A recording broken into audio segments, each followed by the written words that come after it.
Seperti yang dilaporkan sebelumnya, Tribunals, PPATK telah memblokir rekening AKBP Ahirudin Hasibuan dan putranya Aditya Hasibuan. Hal ini dilakukan setelah PPATK mengendus adanya indikasi tindak pidana pencucian uang atau TPPU. Mengetahui hasil telusuran PPATK, LBH Medan pun angkat bicara pada Kamis 27 April 2023 kemarin.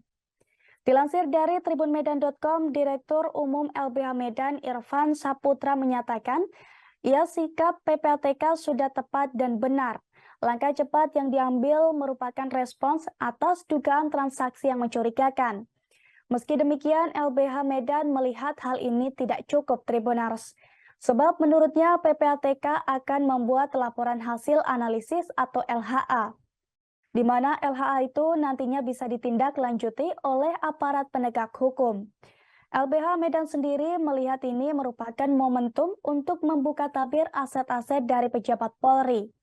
Dikatakan Irfan, AKBP Ahirudin masih dikategorikan sebagai perwira menengah. Namun ini merupakan pintu masuk untuk membuka tabir apakah hanya Ahirudin yang memiliki ini atau terdapat pihak lain juga. Sementara itu, terkait hal ini, LBH Medan juga mengaku telah melakukan investigasi secara langsung.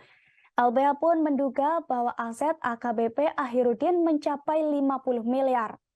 Menurut Irfan, angka tersebut dilihat dari kepemilikan rumah mewah, kos-kosan hingga 30 pintu di Sumatera Utara dan juga rumah-rumah sewa. Selain itu, AKBP Ahirudin diketahui juga memiliki Rubicon dan juga Harley Davidson. Namun untuk lebih lanjut, Irfan mengaku akan menunggu hasil LHK dari PPATK. Sembari menunggu, LBH Medan pun menyatakan sikap akan membantu permasalahan ini.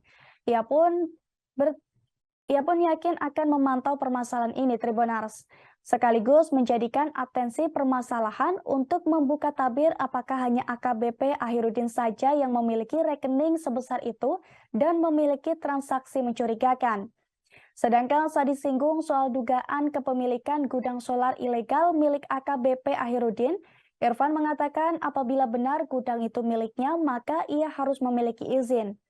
Atas hal itu, LBH Medan meminta agar Komisi Pemberantas Korupsi atau KPK dengan cepat untuk melihat kejanggalan itu dan meminta Polda Sumut agar transparan dalam pemeriksaan.